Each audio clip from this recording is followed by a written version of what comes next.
CBSE board 2019 का आपको PYQ है, दिया हुआ है ए मैग्नीट्यूड, ठीक है, उसका वैल्यू गिवन है, बी वेक्टर मैग्नीट्यूड उसका वैल्यू गिवन है, आपको का भी वैल्यू आपको यहाँ गिवन है। फाइंड आपसे मांग रहा है एंगल किसका, ए और बी वेक्टर का, ठीक है।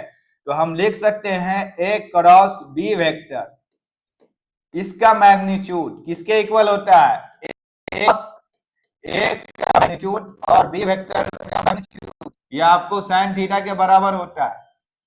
हमको दिया हुआ ए क्रॉस बी का वैल्यू दिया हुआ, हम ए क्रॉस बी का मैग्नीट्यूड इक्वल टू ये आपको लिख सकते हैं। फिर क्या करना है आपको, एंगल बिटवीन देम, तीनों का वैल्यू आपको गिवन है, इसका भी इसका वैल्यू नहीं गिवन है, आपको ए क्रॉस बी है, ए क्रॉस बी का मैग्नीट्यूड निकालिए, आपको जो दिया हुआ है पहले वो लिख लेते हैं।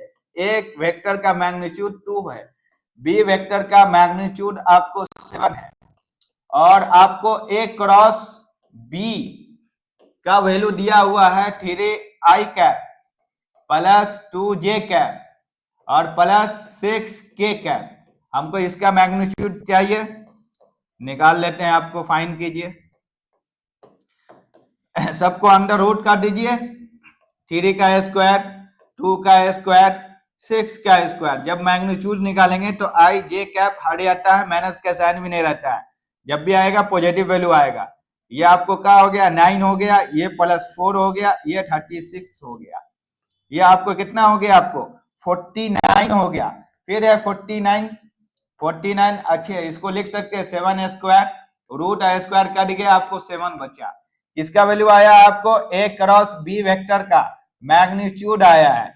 हमको यहाँ इस पे बैठाइए, कौन सा फॉर्मूला आपको, ए क्रॉस बी वेक्टर उसका मैग्नीट्यूड, एक वेक्टर का मैग्नीट्यूड और बी वेक्टर का मैग्नीट्यूड और साइन थीटा,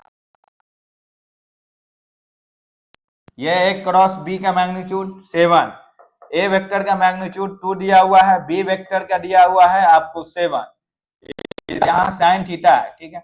ये 7 आपको कट जाएगा, बचा का यहाँ 1, नीचे आएगा 2, तो यहाँ साइन थीटा हम लिख सकते हैं, साइन थीटा इक्वल टू 1/2। और साइन के टेबल में देखिए 1/2 किसका आपको वैल्यू है, तो हम लिख सकते हैं sine theta equal to sine, ठीक है, पाई बाई आपको 6, या एंगल सेम ही होगा, आपको साइन थीटा बचेगा क्या, आपको theta equal to pi by 6, या आपको ऑप्शन में होगा 30 डिग्री, दोनों में कोई एक होगा, रेडियन में या एंगल में।